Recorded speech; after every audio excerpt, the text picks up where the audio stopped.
What up? What up? What up? It's your boy, man, DC Vibe Dirk. I'm here with a lot of names. Go ahead and round your names off, man. Run them off. It's your boy, Frank. What's up, y'all? A.K.A. Scooby, A.K.A. Mr. Serious, A.K.A. the godson of Go-Go, A.K.A. Mr. Original, A.K.A. Mr. Five Names. It went from 3 to 5? Every day, every week, it's going to get something. I might add something. That's just what it is. All right, man. That's what's up, man. We got something to look forward to. If you got any extra names for me, man, please comment below, man, because I need some names. Derek is boring right now because he got all these names. And look here, man. Listen, behind us, we got this sign up here. SiriusVybe Caribbean Cruise coming your way on March 30th through April 5th. And, man, we got some friends coming with us, some band members from... Yeah, we got Black Alley going with us. We got Secret Society going with us. We got DJ Dirty Rico going with us and DJ 5'9". And maybe more to come, man. We'll see. Oh, we got hosted by Capri Monique, too. Yeah, and to get your cabin, to book your cabins, to get your party passes. www.SiriusVybe-Cruise.com. That's SiriusVybe-Cruise, CRUISE.com, man. Make sure y'all go get your cabin soon because they going fast, baby. Man, I'm going to say this to you. You are doing that very well now. Because in the beginning, you was like, you know, you're speaking very well to be from Southeast. Speaking of Southeast, we got a legend from Southeast, man, that done traveled the world. Yes, sir. The world. You understand it? The world. All over. And man, listen, sometimes when you're out of town, they say he is go-go. Yeah. And he going to talk to us about it. That's because we don't put enough music out. This man is celebrated. He's a celebrated American hip-hop artist and DJ renowned for his vibrant contributions to the music industry. He gained prominence in the 1990s with his hit single, Let Me Clear My Throat, which became a party anthem and showcased his unique blend of hip-hop and go-go music. His infectious energy and engaging performances have made him a staple in clubs and festivals all across the United States and the world. Ladies and gentlemen, from Washington, D.C., Southeast D.C., Eastern Senior High School Zone, y'all give it up for my man, DJ Kool, the legendary DJ Kool. Thank you very much. What's up, Kool? Great. This is great. It feels like we on Channel 9 or something. Hey, man, listen, we all on Channel 9. It looks good. I appreciate it, man. Thank y'all for having me, man. All because of Dirk. I'm one of the top 5 podcasters in the DMV. I would say number 1. Well, now you're number 1. Number 1 because we got here. Kool here. Right. And my co-host, he like number 12. I appreciate it. The top 12 ain't bad. You got some good podcasts out there. Nah, it's only 13 podcasts. Well, my thing is this. You got to be number 1 if you got your own glass. True, we do got our own like glasses. with ice in the water. This is great. Nobody has that. We're drinking water today. Because apparently when I drink anything other than water, it turns into a different show. Okay. We'll talk about that later. Yeah, we not at our best, man. We got to be more professional. Well, you know, it's a podcast. What that mean? You're not going to be professional because it's a podcast? No, I'm saying it's a podcast so I can do what I want. We can do what we want. We ain't under no restrictions. We ain't got no... Are we a team? Ain't no I in team. But it's I mean, let's talk about DJ It's Kool, I man. and win. It's I and what? Win. Yes, sir. I can leave if y'all want me to. Nah. You the reason for the season, baby. Yeah, so cool. First up, man, when did you start DJing? Started as a DJ in 1977. I was working, 77, like right out of high school. Time? Around that time. Around that time. Yeah. I was working for a company called the Sound Service. Shout out to Dr. Ashton Greaves. He was a student at Howard University School of Dentistry. Okay. And to make a long story short, he had a mobile DJ company, and somebody saw me at a house party. You need to be working with us. Boom, I got with them. I was with them for 2 years. Then a guy named Keith Jefferson came to one of our events. Who you good enough to be working in clubs? I'm sorry, this was 1979 when I got approached by Keith. You good enough to be working in clubs, man. I work at the Paragon too. I'm about to leave. You need to come up there and get that. 1979 is when I started working in the clubs. I did that from 79 all the way up to 96. I worked every major urban music club in the area from 79 to 96. That's a hell of a run. Run. And just for perspective, I was born in '77, so you was spinning records in clubs and spinning records around the city before I was born. That's crazy. That's crazy. That's insane. He didn't say that.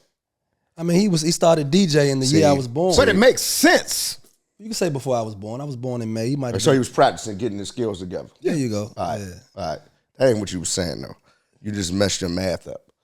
I love this show already. Yeah. Because it's the ultimate odd couple, man. He always got something to say about what I say, and then I got something to say to correct him. I think that's the way it should be. Yeah. We from Eastern High School. So exactly. We're going to always make sure we correct it. And he's from Southeast Maryland, correct? Yes. Yes. Absolutely. Yes. Southview, and then the Marlow Heights, baby. Yes, sir. Started on Hannah Place, but I was too young to know what was going on. And shout out to Southeast, though, probably man. a good thing. You know what I mean? I went to Stanton Elementary. And then they ran you out of there? Yeah, I had to go over to PG County to further my education. I had to move myself up. Further? Yeah, because I was top of the class in kindergarten at Stanton. Okay. Right, and they was talking about skipping me, but I didn't want to lose my social skills. Okay. Right, because I'm in there. We'll go with that. They try and put puzzles together, looking at colors. They saying the wrong colors. And I'm like, where am I? I said, Mom, we got to go to another school. So they upgraded me. So that was the Maryland school system or the D.C. public school system? The D.C. public school system is where I was too advanced for. Yeah, I was too advanced. Okay. We'll go with that. We're going to let them slide with that. We're going to let them slide with that. I'm sorry. Go ahead. Speaking of D.C. public schools, I had the esteemed honor and pleasure of presenting you with the Eastern Senior High School Lifetime Achievement Award, which in my eyes was, a big deal. Talk about that day, man, us walking through Eastern and the nostalgia, because you telling me you haven't been inside the school since you graduated. Since I left in '77, so that was crazy for me, I guess, for lack of a better term. I was also told that they was getting ready to tear Eastern down and had been closed for a number of years, like 3-4 years. Yeah, they had to shut it down. Once they saved it from being condominiums or whatever they was going to make it, they had to shut it down and remodel it. What year was that? 2000, nephew, help me out. 2008, maybe. Oh, incredible! So they had to shut it down for a few years. What did they do with the kids? They sent them other schools. Yeah, but that's what also kind of hurt the music program for a number of years. And when it came back, it had to be, like anything else, it had to be rebuilt. But that was excellent though, man. For once again getting an opportunity. Well, first of all, thank you. I'm gonna tell you that in front of everybody. Yes, sir. Thank you for that opportunity. And once again, just getting a chance to go back to school for the first time since I left there, which is incredible in itself. So I got you to thank for that. Yeah, appreciate that. Yeah. Yes, indeed. I'm not. Oh, go ahead. You been in your school? I mean, I'm heavily involved up there because I ain't been back in my school either. Nah, man, I think it's important, honestly, for real, for us to remain like all the great schools throughout the country, whether it be colleges, high schools, secondary schools, whatever. The ones that thrive are the ones that have a good alumni presence in the association. So I believe that. I've been giving away scholarships for the last 10 years, up there every year. My class, we give away a scholarship. We collect turkey baskets for a lot of the teams. Some of these kids don't really have good homes to go home to. So a lot of them hungry. So we collect Thanksgiving baskets, Christmas baskets, hand them out to the teams and kids. And and I provide food for the band every year for homecoming. So that that's what's up, man. It was great to get a chance to go back in the gym. Yeah, you know what I mean. So you play basketball? Ran up and down that court many a day. Okay. Yeah. So can you still shoot it? Yes. Point guard. But I'm more.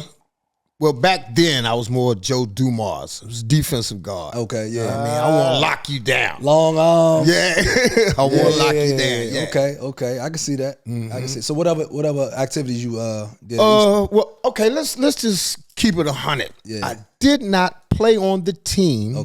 Because I did not follow the system. I didn't understand the system. The only thing I knew was I'm practicing with the varsity every day. Now, I'm in the 10th grade at the time, so I'm practicing with the varsity. Yeah.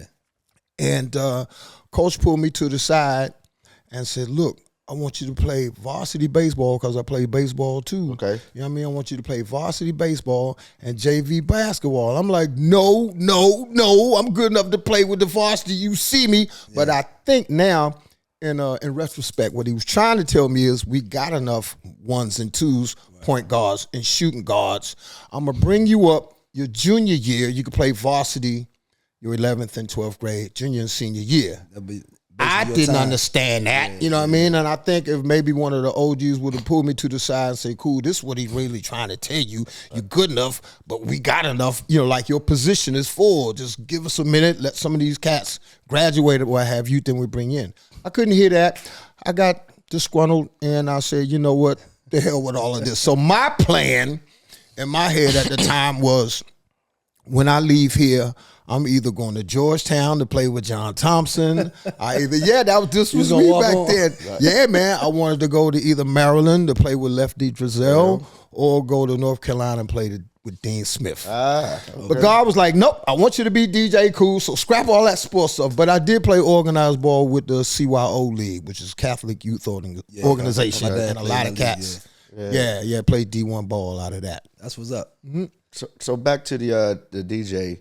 So, how did you come up with the name Kool? And was that your original name?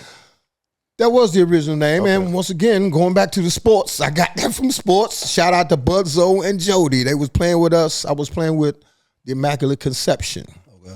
And I was the type of guard where I'm not just coming straight down the court. I got to go through my legs, behind my back, make a spin, this and that. Yeah. All before I get to half court, right? So they looking at me like, look at this Kool, this and that, right? All the time they call me this Kool MF, right? So I say, you know what? When it was time for me to become a DJ and I was looking for a handle, I'm gonna be DJ Kool. I'm gonna spell it with a K, and the rest is history. Man, that's what's up. Shout out to Bugs. We say Buzzo, and Jody. If they still here, man. Pretty much gave my man his name. Exactly. Man. That's what's up. Man, that's what's up. So I heard you. We talked about a little bit off camera how you thought maybe you wanted to be a musician at one time. If it wasn't for hip hop and Maniac McLeod, who was my mentor as a DJ, I wanted to play keyboards for Parliament Funkadelic. Oh yeah, because that's what was hot back then, funk music in the 70s. Yeah, and so in my mind, once again, I'm thinking, well, if I don't play for Parliament, I'll probably wind up playing for Trouble Funk. Because if you think about this, listen to Trouble Funk. Yeah. Listen to their music. Listen to the keyboard lines. That's Bernie Worrell. Yeah, I wanted to play next to Bernie Worrell. Yeah, you know what I mean. Rest in peace to Dyke, man. Yeah, man. Rest in peace to Dyke. Yep. Yeah. So hold up, my bad. One more thing. I gotta understand this. So you saying when y'all was coming around, because you was around that time when Go-Go was kind of first. Oh yeah, for sure. Traction, right after Bustin' Loose. Right. Yeah. So you didn't have aspirations to be a go-go guy, because go-go wasn't really in the forefront yet. It wasn't happening at the time. Right. It didn't come around for us till after Bustin' Loose, like 79. 79, that record went crazy. And after that, and after I seen Chuck Brown and Red Essence in person at Anacostia High School, I said, all right, I'm doing this go-go thing. Yeah. Shout out to Tricky Rick. Right. First DJ that I seen that was involved with go-go. The host? He was hosting. He was, I wouldn't say he was DJing. He was playing music. I got you. Okay. And MCing and introducing Red Essence at the time. Okay. So your first introduction or getting into go-go when you saw it was on the DJ side, not necessarily in the band. Yes, definitely on the DJ side. Okay. On the DJ side. And I was like, well, if I'm gonna start making records, which that happened in 1986, when music ain't loud enough, I'm saying, all right, I'm from DC. And I wanted to make sure that I can incorporate both sounds that I grew up listening to, which is hip hop and go-go. Right. Yeah. So you spoke on both sides where you got that hybrid approach. You got go-go in your blood because you're from DC, Southeast. And then now you got hip hop, right? Hip hop is getting this traction. Who was your influences in hip hop? That would be Grandmaster Flash and Melly Mel and Curtis Blow. Oh yeah. Yeah. Oh yeah. That's that era. That's that era. So I guess I really want to know is what took precedent and at what time. You know what I mean? Like you had go-go, you had hip hop, both in your hearts and your heart and your blood, but there was never a struggle with? No. Really? No.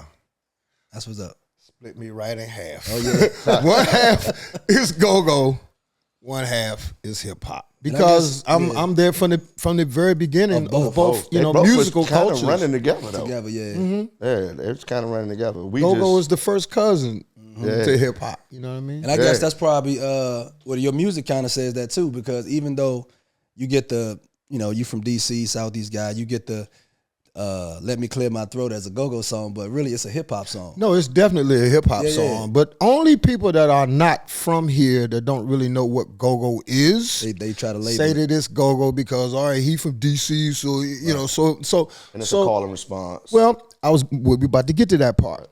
So if I was from L.A., and they heard that record, they wouldn't think nothing about go-go. If I was from Texas or anywhere else other than here. So going back to what you just made mention of, I tell people that there is a go-go element in Let Me Clear My Throat, which was the vocal performance, right? And the fact that I recorded it live and also using the art of call and response, which is very prevalent in go-go and comes from gospel music and all of that. Right. So there's a go-go element, you know what I mean? A 20-minute workout is your go-go joint. I would say, one of probably closer to actual go-go than anything. And the thing about that record is that was something that I made up in the clubs, just being DJ Kool. Right. That record was produced by Teddy Riley, but played by Ray Essence. Right. Got it. Yeah. Right. And then Dougie Fresh and Ray Essence, they have a relationship. You know what I mean? Right. So it's still the hip hop and go-go thing. Yeah. Mm-hmm. That's where I'm Getting Ready came from. Mm-hmm. Okay. Damn, we learned some good stuff. We got to facts. We got to put this all in the museum, man. Listen, this is a museum-worthy show right here. Yeah, definitely. Yeah. So Fox 5, give these guys a call, or Channel 9, or Channel 4. Or Channel 7. Man, we just make up our own channel. How about that? Yeah. We want CNN. Yeah, that'll work. So give us some of the places that you've been able to play. But before that, where did you record?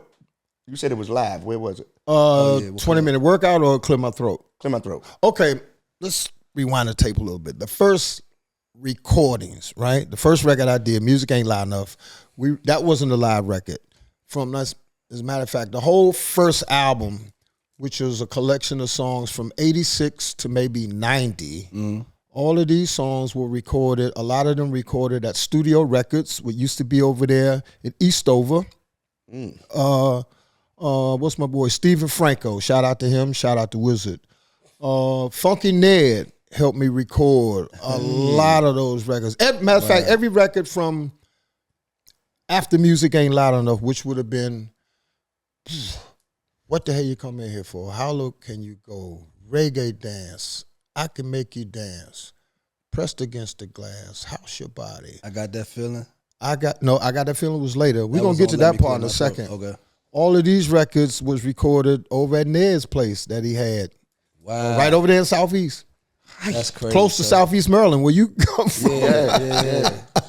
That's crazy. And then the first live recording was 20-minute workout. We did that live in Richmond, Virginia at a club called Ivory's Uptown Lounge. Shout out to Steve Branch and the whole 804. Every record after 20-minute workout was a live recording. And then, well, cool, why you start doing these live records? The reason why is because I grew up listening to the stuff that Rio Edwards and them was doing with Trouble Funk. Right. Making those live records. And so I kind of picked Rio's brain, and he was like, man, all you got to do is hang up a couple crowd mics or whatnot. I was like, dang, that makes sense. So you can get the room sound. Capture the energy. Why wouldn't you think of that? You supposed to be the smart one. Thank you, Kool. I appreciate it. It took DJ Kool to come on here to enlighten you about that, man. Yeah. All you need is 2 mics hanging up. See, listen, the reason why, though, is I was waiting for him to tell you. You don't never believe nothing I say. It's always a story. I love this show, man. Nah, it is, man. Only been here maybe, 10 minutes? This is my favorite show, so period. now you hear him saying it, now you okay with it. I appreciate you, man. That should have been in the curriculum at Eastern. We're not in gonna the talk music about program. Well, we did have an awesome music program, but we're not gonna get into that. All right, don't. I want to ask Kool, man, how, like, what's some of the favorite places or countries that you've been to, like, where you got the warmest receptions? Well, thank God everywhere. Yeah. Europe in particular, and to be more specific, Germany. Really? Germany is the number 2 market in the world as far as hip hop is concerned. Well, us being number 1, obviously. Germany number 2, and Japan number 3. But I will tell you this: I was playing in a club one night in Warsaw, Poland. God. Right. That sounds part. cold. It is. It is. Right. We talking, that's Eastern Europe. And I don't know, man, it's like these people, they was acting like they had never heard hip hop before, because every time I dropped the record, like the club just exploded. I remember I played MOP, Annie Up. Yeah. You know how that joint come on? Right. It was going crazy when that beat dropped. Looked like somebody dropped a bomb in the club. It was crazy. So Europe loves, well, just like I said, I would say countries like Germany and a few other countries in Europe. Big 90s. Is it black people fans in Poland? Yes. Really? Military, though. If you see any black folks, they're either going to be African, or if you see any Americans, any African Americans or whatever, they're going to be military. Okay. All right, so you said you started recording. So your first album is a span of over 4 years, you said? Well, before any live records came out. Okay. So once again, from 86 to 94, everything was studio joints. Once again, 20-minute workout was the beginning of all the live records. So we talking 20-minute workout. I got that feeling. Let me clear my throat. Here we go now. I'm sorry? Here we go. No, that was not a record. I just remember you saying that all the time. Well, that was just some old DJ Kool. Oh, okay. Trying to get everybody hyped up type stuff. There it is. A few other records. The record that I did with Fat Man Scoop, rest in peace, I covered my only cover tune. We're going to get to that part in a minute, too. You know where we about to go. This is going to be a good segue right here. But the only cover tune that I actually did was It Takes Two by Rob Bass, DJ Easy Rock. And it was me and Fat Man Scoop. Fat Man Scoop, rest in peace, man. Yeah, rest in peace, Fat Man Scoop. Rest in peace. That was my beloved. I'd known Scoop almost 30 years. Yeah. And he cited me and Dougie Fresh as being his main musical influences, which is crazy. Yeah. So did you sign to a label? I was signed. Well, the first album, which is the Music Ain't Loud Enough album, was under an independent label called CFM Records, which stood for Creative Funk Music.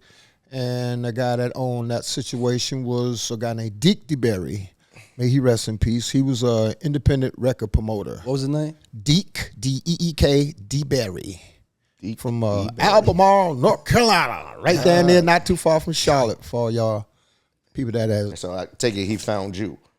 Yes, because once again, he was an independent record promoter. He used to come around to the clubs with a handful of records, service all the DJs in the area. Oh, God. And so at that time, I was playing at the Room. Yeah, I remember that was 82 to 86. That's tough. Room was an interesting situation. I would hear stories about the Room. Yeah.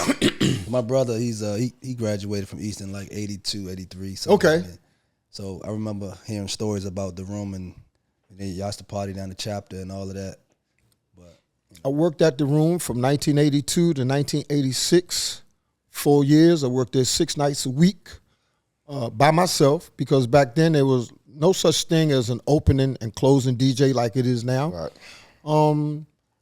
It was only closed on Mondays. So Tuesday through Thursday and Sundays, I played from 9 to 2. Fridays and Saturdays, I played from 9 to 6 in the morning. God, I'm doing this by myself. 6 in the morning? 6 in the morning. Back then, like, you had to carry records. You had to carry records, not like today. Yeah, you had a dollar. Well, the beautiful thing about the Room was they had shelves right there in the booth. So all I was doing was just switching records out. Okay, so you know what I mean? That was some real DJing back then, bro. Yeah. And you ain't had time to get booked for nothing else. Once upon a time, I was working probably 7 nights a week between D.C. and Maryland. So I had D.C. covered back then. Then I got all the records coming out and all of that. So it was crazy. So what was your first show on the road? In what city? It had to be somewhere in the South because I did the whole Chitlin circuit. But they was calling Chitlin circuit back then. I don't know, man. Maybe somewhere in North Carolina or something like that. Okay. You know. All right, so Scooby, he did original music, and that's what got him outside of here. Yeah. And for some reason, he wants to come on here and talk to us about that. Yeah, I think it's important. Yeah. I think it's important for our peers to hear, what a legend like himself has to say about that because, we need music, man. And not just, you and I, but the industry needs music. I do want to ask you this, though. So there are DJs, and I won't name any names, but there are a lot of DJs that ask us for original music, right? But then when we give it to them, when we create it, it seems like it has no legs or it doesn't go anywhere to be played. Where from DJs promising not to play go-go's at the go-go, or, you get on certain platforms and you don't want to play this and play that because you got to stick to what's popular. But I remember a time, when I was living in New York, man, these dudes, they'll play new music straight out the studio. Like rappers will bring them records out the studio and then they'll take it to their friends and they'll play it in a club like Palladium and all them clubs back then. They'll play it 5 times in a row, right? DC doesn't really have that anymore. And I don't know if we ever had it because I was too young for that time period.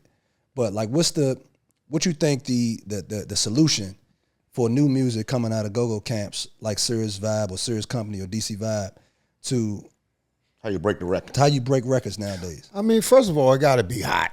Yeah. I mean, let's just be good. Let's just keep it a buck. It got to be hot. But after that, man, like a lot of cats, and I love all of them, but a lot of them play safe. Right. They don't care nothing about breaking records. They playing safe. Keep a job. Yeah, that's soft. Yeah. You know what I mean? You being a follower. Right. As opposed to being a leader. Leaders break records. Followers do what everybody else doing. Yeah. And play safe and play scared. To me, hip-hop and go-go came from a school of being rebels. You know what I mean? Like, it was rebellious. The music itself was rebellious. So I can feel that what you're saying, like, people down playing it safe. But again, what is the answer? Like, what's the method?